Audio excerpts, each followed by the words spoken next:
My cousin stole from my family and blamed me. They threw me out without a second thought. Hey, before we move on to the video, please subscribe to the channel and hit the like button. Thanks. I never thought I'd be the kind of person who writes one of these posts, but here we are. Maybe it's for closure.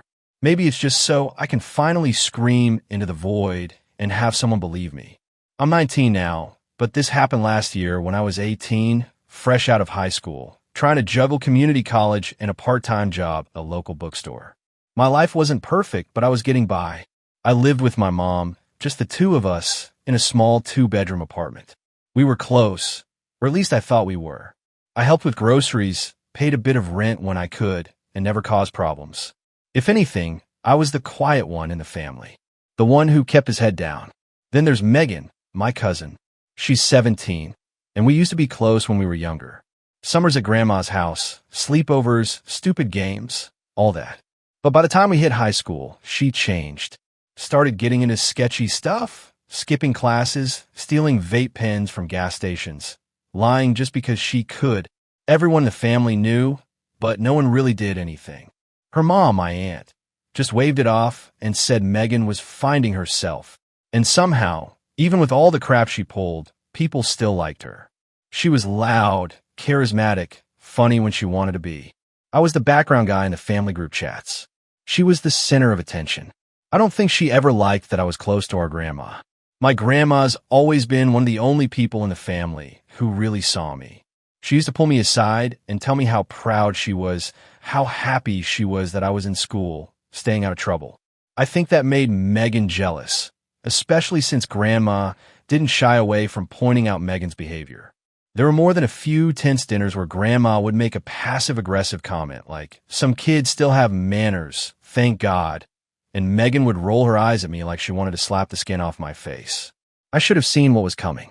It happened at a family gathering for my grandma's 75th birthday. We all met at her house, a small 2-story place with creaky floors and a living room that smelled like vanilla candles and old photos. It was actually a good time at first. The whole extended family came. Food, drinks, music. People were handing Grandma envelopes stuffed with cash, birthday gifts, a little extra for her meds, things like that. I didn't have much, but I gave her a $50 card I'd been saving up for. She hugged me tighter than anyone else. At one point in the evening, I noticed Megan watching me. Not just glancing, watching like I was a problem she was trying to solve. I remember feeling uncomfortable and brushing it off. Maybe she was high. Wouldn't be the first time. That night, after most people had left, I stayed behind to help clean up. I was stacking paper plates and bringing trash bags out to the bins. Megan was still there too, talking to our aunt in the kitchen, flipping through her phone like she had better places to be. I said goodbye around 11 p.m. and went home. The next morning, everything fell apart. I woke up to a string of missed calls and a text from my mom that just said, "Come to Grandma's." Now, that pit in your stomach you get when you know your life's about to change? Yeah, that. When I got there, the mood was ice. Grandma looked like she'd been crying. My aunt was red in the face. Megan sat on the couch, arms folded, smirking like this with some soap opera she was enjoying from the front row. Someone had stolen the birthday money, every envelope. Over $2,000 gone, just vanished. And guess who Megan said was the last one seen near the drawer where the envelopes were kept? I laughed when they told me what Megan had said. Like actually laughed. Not because it was funny, because it was insane. She told them she saw me near the cabinet where Grandma kept the envelopes. That I was acting weird and shifty. That I left right after everyone else, but looked nervous. And everyone just believed her. No one asked me if it was true. No one gave me a chance to explain. It wasn't even a question. It was an accusation, a verdict, and a sentence all at once. My mom looked at me like I was a stranger. "Just tell us where the money is," she said, like this was some bad dream she wanted to end. "We can fix it." "I didn't take anything," I said, trying to stay calm. My voice cracked. "That was a mistake."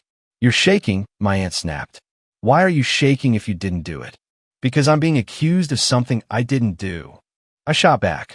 Megan leaned forward on the couch and said, "I don't want to get you in trouble, but I saw you go near it. I thought maybe you were just looking at it." I don't know. I was going to say something last night, but I didn't want to make a big deal. That manipulative little snake. She said it like she was being the reasonable one, the peacemaker, and they ate it up. Grandma didn't say anything, just looked away. That hurt more than anything. I could feel the walls closing in, like the whole room was deciding I was guilty and I didn't even know the rules of the game. They asked if I still had the $50 card I'd given Grandma. I didn't. I'd written it in pen and sealed it, and she'd already opened it and set it aside with the others. But they didn't believe that either. You were always quiet, my uncle muttered. Never knew what was going on in your head. You think we don't know what it's like to be broke in college, my aunt said. $2,000 is a lot of temptation. I tried to defend myself. I really did. But everything I said made me look more guilty. My hands were shaking. My throat was tight. I was sweating. I felt like I was on trial for murder. And the worst part? My mom didn't defend me. She just stood there, arms crossed, eyes glossy, and asked again, "Did you do it?" I didn't even answer that time. I just stared at her, and that silence said everything they wanted to hear. They told me I should leave until I was ready to be honest. I stood up, half expecting someone to stop me. No one did. Megan picked at her nails. My aunt looked away. Grandma was crying again. I left with just my phone and the jacket I'd worn the night before. No apology. No belief. No second chance. I sat on the curb outside the house for maybe 20 minutes, just trying to process what had happened. I texted a few friends. One of them, Jordan, a guy I worked with at the bookstore, offered to let me crash at his place for a few nights. I didn't want to say yes. I felt like a burden, but I didn't have a choice. That night, I slept on an air mattress in Jordan's tiny living room, staring at the ceiling, thinking about how easy it was for people I loved to throw me away. The next day, I lost my job. My manager called me in just to talk. He was polite, but stiff. Said someone from my family had called. He didn't say who, and mentioned that I had stolen from a relative. He said they couldn't afford to take the risk. So just like that, I lost everything. No job, no family, no home, all because of one lie. One calculated, venomous lie from a cousin who smiled in my face while ruining my life. And the worst part? I still didn't know why. Not really. Did she do it for fun? For the attention? To hurt me? Or was it just because she knew she could, and no one would question her? I like to say things got better quickly. They didn't. After I got fired, everything spiraled. I couldn't go home. I didn't even try. My mom didn't call, didn't text. Not even to check if I was okay. That part still messes with me more than anything. You spend your whole life thinking that, no matter what, your mom is the one person who will stand in your corner. Turns out, all it took was one accusation to turn her silence into a sentence. Jordan let me stay at his place for a week. After that, it got awkward. Not because he wasn't kind. But because I couldn't keep sleeping on his floor like a stray dog. I felt disgusting. Worthless. Every time I passed a mirror, I wanted to punch it. I found a room for rent in a sketchy part of town. Some guy posted on a bulletin board at a community center. $400 a month. No lease, cash only. I said yes before even seeing it. The room smelled like mildew and cat piss. I didn't care. I pawned my gaming console to pay the first month. Started applying to every job I could find.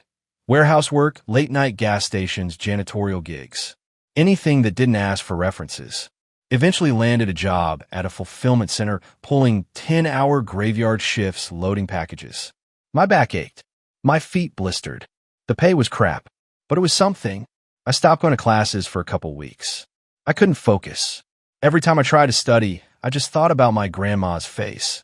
How sad she looked when Megan told that lie. How she didn't even look at me when they told me to leave. She used to call me her sweet boy. I guess that didn't mean much when cash went missing. And then came the social fallout. We had this private family Facebook group, one of those corny ones where people post baby photos and shame prayers.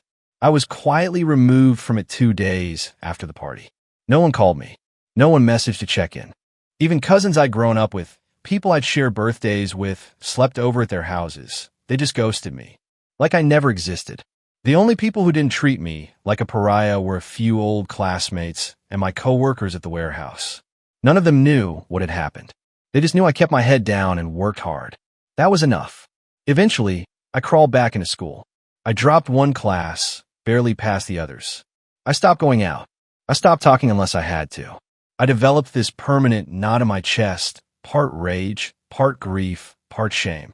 I was so tired all the time, but I kept going. I don't know why. Maybe I was waiting for someone to say they were sorry. Maybe I still believed someone, anyone, would figure out the truth. But no one did. It went on like that for 6 months. 6 months of silence. 6 months of being the thief, the disappointment, the ghost. 6 months of rebuilding from rock bottom, paycheck by paycheck. Then, out of nowhere, the message came. It was a Thursday night. I just come back from shift and was lying on my mattress scrolling through my phone like a zombie when I saw a message request on Instagram. No profile photo. Random username. The first line said, "Hey, you don't know me, but I used to date Megan." I sat up so fast, I nearly dropped the phone. He said he was her ex from about a year ago. They'd stayed in loose contact, and she'd been spiraling lately, posting cryptic stuff, ranting about how her family was full of hypocrites and how everyone always loves the golden boy. Then he sent screenshots of Megan, texting him back in the days after the party. I had to. He was the only one no one would question. It's not like he had anything going for him anyway. I needed that money, or I was F** edition. It's not my fault they believed me. I stared at my phone for a long time. It wasn't just relief I felt. It was rage. Cold, sharp, heavy rage. This wasn't a misunderstanding. This wasn't an accident. She knew what she was doing. She used me because she knew they believe her. And they did. I must have reread those screenshots 100 times. Each line from Megan felt like a slap across the face, but also like air returning to my lungs after months underwater. This wasn't some twisted theory in my head anymore. It was real. It was proof. I wasn't crazy. I asked her ex if he'd be willing to talk. He said yes. His name was Caleb. Seemed decent enough. We did a quick call. He sounded nervous, like he didn't want to get pulled into a family war, but he said Megan had bragged about it more than once. Said she picked me on purpose because I looked guilty by default. She used those exact words. I asked if he'd be willing to forward me the messages directly from her account, so I'd have metadata, timestamps, something that couldn't be dismissed as edited. He agreed. Sent me everything. I put it all in a folder. Messages, screenshots, voice notes he still had on his phone. Megan even sent him a short audio recording, laughing, saying, "If he hasn't offed himself yet, maybe I'll let him back in the group chat for Christmas." That one changed something in me. This wasn't just petty cruelty. This was deliberate character assassination. She knew exactly what she was doing. For the first time in 6 months, I had leverage. I didn't want revenge. I wanted something worse. I wanted them to face what they'd done, every single one of them. So I didn't send the evidence to Megan. I didn't message my mom. I didn't call my aunt. I didn't warn them. I sent everything directly to Grandma. Email, subject line, "I didn't steal from you." Inside was a short note. "You believed her over me. You didn't ask questions. This is what really happened. I don't expect an apology. But now you know." Attached were the full message logs, a Google Drive folder with all the files, and a screenshot of a calendar showing the timeline of everything. Then I waited. 3 days went by. Nothing. On the 4th day, I got a call from a number I didn't recognize. I let it go to voicemail. Then I got another. Then another. The 5th call was from my mom. I picked up. "Hello." There was silence on the other end. Then a soft voice, "Grandma." "Honey, I am so sorry." Her voice cracked. She started crying. I didn't say anything. I couldn't. I just sat there on the edge of my bed, holding the phone like it was burning. I didn't know. I swear to God, I didn't know. I should have believed you. I should have. Oh my God, I'm so sorry. The flood came after that. Mom called next. Then my aunt. Then my uncle. Everyone had seen the folder by then. It got shared. Apparently, Grandma printed it all out and brought it to Sunday dinner like a damn dossier. Slammed it on the table. Read Megan's messages out loud. I imagine the way her face must have dropped. No snarky comebacks this time. Megan didn't say anything, apparently. Just stared, pale and quiet, and left the room halfway through. They finally knew. But now they wanted me to come back. To talk. To rebuild the trust. To make things right. You want to know the cruel part? I didn't feel anything. Not relief. Not closure. Not peace. Just numbness. They wanted forgiveness because they got caught. Not because they believed in me. Not once did anyone say, I should have trusted you from the start. It was all we were confused, and you know how convincing Megan can be, and we were just scared for Grandma. No one asked what it was like to be homeless, to lose my job, to sleep on an air mattress while everyone in the family called me a thief behind my back. They didn't care about that. They just didn't want to feel guilty anymore. So I told them no. I wasn't coming to dinner. I wasn't rejoining the group chat. I wasn't patching things up. They threw me out without hesitation, and now they can live with that. I didn't block them. That would have made it easier for them. Clean cut. No reminders. No guilt. Instead, I muted the group chat, archived the numbers, and watched the apologies roll in. Some of them were frantic. My mom sent paragraphs, asking me to meet just once, saying she was heartbroken, saying she hadn't slept since Grandma showed her the messages. Aunt Diane went full PR mode. We all make mistakes. I think we all need to reflect. I know Megan's behavior is unacceptable, but always a but. Even my uncle, who hadn't said a word to me in 6 months, called and left a message like nothing had happened. Hey, kiddo, heard the truth came out. Glad to hear it. Let's have a beer sometime. Like it was some sitcom misunderstanding and not something that nearly destroyed my life. And Megan? She didn't say a word. She deleted her Instagram, set her Snapchat to private. And from what I heard through a mutual classmate, she moved back in with her dad in another city to clear her head. Good. Let her clear it far away from me. I kept working. The job at the warehouse turned into something steady. I got promoted to floor supervisor. Not glamorous, but it paid better. I moved out of that moldy shoebox and got a small one-bedroom that didn't smell like old cheese. Bought myself a real mattress, a desk, a lamp, started sleeping again. I picked up my studies part-time, dropped pre-law, switched to psychology. Yeah, irony's thick. I wanted to understand how people could twist reality like Megan did. How families could convince themselves they were right while ruining someone else's life. I started therapy. Took months before I could say the words my family accused me of theft without my throat locking up. But I got there, bit by bit, week by week. Sometimes I still get dreams about that night. The living room, Grandma's silence, Megan's smug little face. I wake up angry, heart pounding, but it passes. I'm not stuck there anymore. A couple months ago, I ran into Grandma at a grocery store. She looked older, smaller. She was buying lemons. She saw me, and I saw her, and for a moment we just stood there like two strangers holding bruised fruit. Then she came over. Her voice trembled when she said, "You look good." I nodded. "Thanks." She tried to say more. Something about missing me. About how Megan doesn't talk to the family anymore. How it's been hard. That part almost made me laugh. Hard. I didn't bite. I just smiled politely and said, "Take care." I walked away before she could say anything else. Because I get to walk away now. I don't know what that says about me. Maybe I'm bitter. Maybe I'm healing. Maybe I'm both. But I do know this. They let me fall. All of them. They chose to believe a liar over me. Not because the lie made sense, but because it was easier, cleaner. Because I didn't matter enough to deserve a second thought. And now they have to live with that. I don't need revenge. I don't need forgiveness. I have my life back. And they're not in it. That's enough. Thanks for watching. Make sure to subscribe to the channel and hit the like button.